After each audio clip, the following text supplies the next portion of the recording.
चौरा गांव के खेतों में इन दिनों खुदाई का काम चल रहा था। असल में इसी गांव से होकर एक अच्छी सड़क गुजरनी थी, इसलिए यहाँ खुदाई शुरू की गई थी।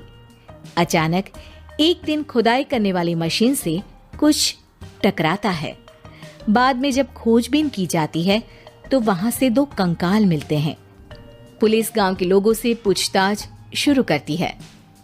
आप लोगों को क्या लगता है ये किसके कंकाल हो सकते हैं? अरे साहब, हमें क्या पता ये किसके कंकाल है, आप ही लोग पता लगाइए, हम लोग तो बहुत ज्यादा डरे हुए हैं। हाँ, हमारी फॉरेंसिक टीम अभी आ रही है। ये बताओ कि इस गांव के रहने वाला कोई जोड़ा गायब तो नहीं ना? क्योंकि शुरुआती जांच में तो ये बात सामने आ रही है कि एक कंकाल किसी पुरुष का है तो एक किसी महिला का। साहब, हमें तो बहुत डर लग रहा है। ऐसे कंकाल मिलने का मतलब गांव के आसपास ही किसी की हत्या हुई है।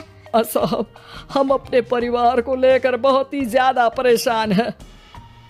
देखिए, आप लोगों की परेशानी हम समझ सकते हैं, लेकिन आप लोगों को पुलिस का सहयोग करना होगा, क्योंकि आपके सहयोग के बगैर हम ये पता नहीं लगा सकते हैं कि आखिर ये किसके कंकाल है और इनकी हत्या किसने की।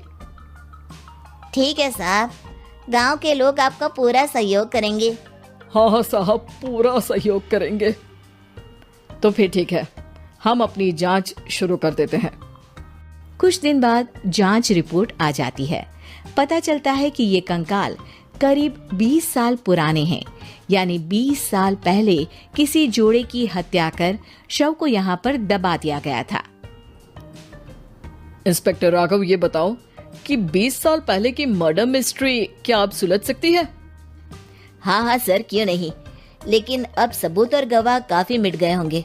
मुश्किल तो होगी, लेकिन शायद किसी परिवार को इंसाफ मिल सके।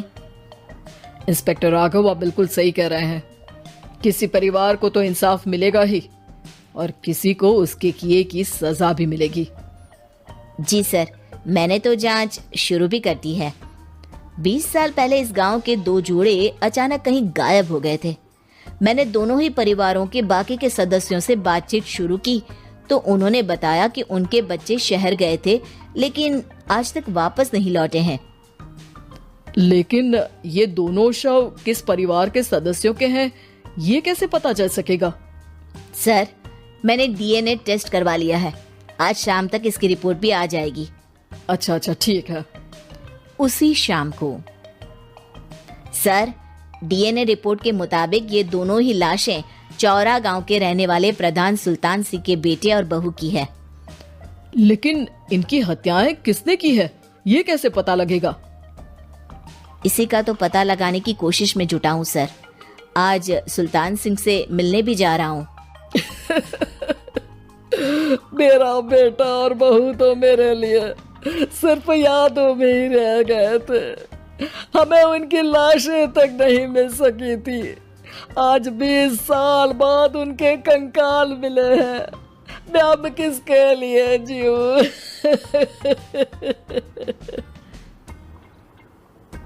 लेकिन सर, क्या आपकी किसी से कोई दुश्मनी थी? अपने बेटे बहू की हत्या के लिए आप किसे जिम्मेदार मान रहे हैं? अब मैं किसका नाम बोलूं? मेरी तो किसी से दुश्मनी नहीं थी, बस मेरे बेटे बहू को कोई वापस ला पाता।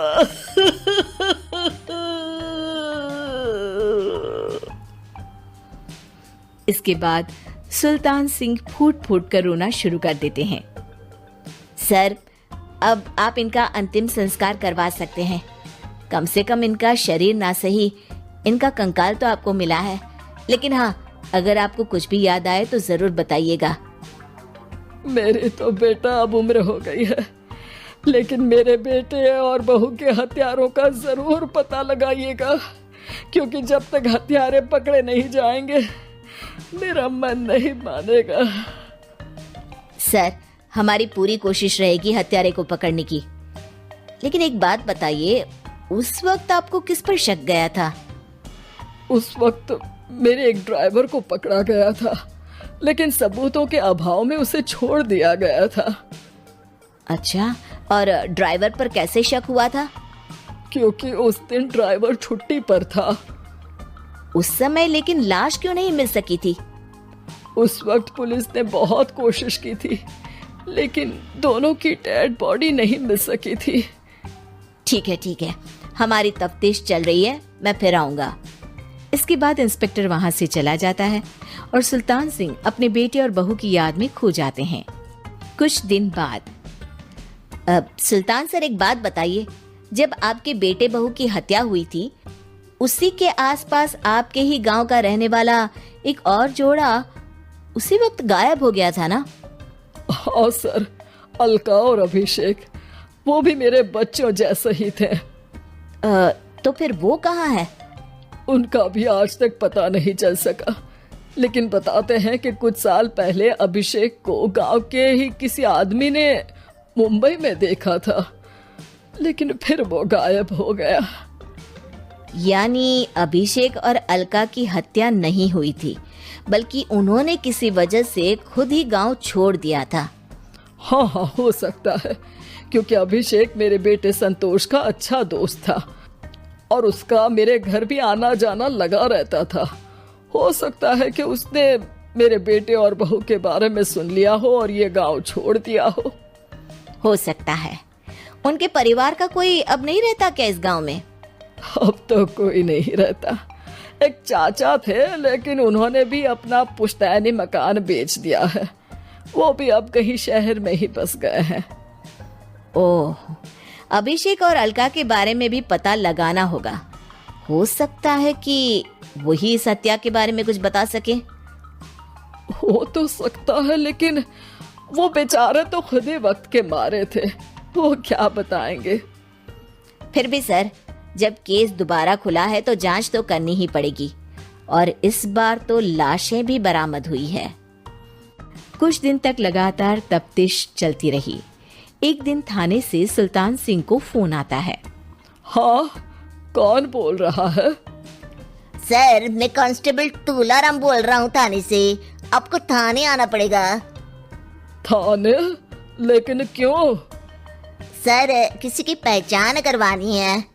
अच्छा ठीक है, मैं दोपहर तक पहुंचता हूँ। सुल्तान सिंह दोपहर में थाने पहुंचता है। कई पुलिस के अधिकारी वहां मौजूद रहते हैं। सर, आपके बेटे की हत्या का रहस्य आज शायद सुलझ जाए। अच्छा इंस्पेक्टर राघव, पर वो कैसे? सर, उस आदमी को देखिए, क्या वही अभिषेक है? सुल्तान सिंह की आंखों में हैरानी से आंसू आ जाते हैं। हाँ सर, यही अभिषेक है। ये आपको कहाँ से मिला? सिर्फ अभिषेक ही नहीं, बल्कि इसकी पत्नी अलका भी इसके साथ है। मैडम, जरा अभिषेक की पत्नी को लाइए।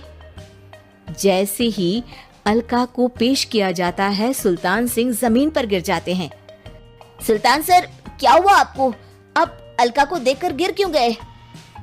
सुल्तान सिंह सर पकड़कर बैठ जाते हैं। ये अलका नहीं, बल्कि ये तो मेरी बहू रितु है। पूरा थाना एक दूसरे का मुंह देखने लगता है। क्या? इसके बाद हर किसी को दो कंकाल और हत्या का रहस्य समझ में आ गया। अभिषेक और रितु ने मिलकर संतोष और अलका की हत्या की थी और लाश को जमीन के नीचे दबा दिया था। आज 20 साल बाद इस हत्या का रहस्य खुल सका था कि अवैध प्रेम संबंध में 2 मासूमों की जान गई थी।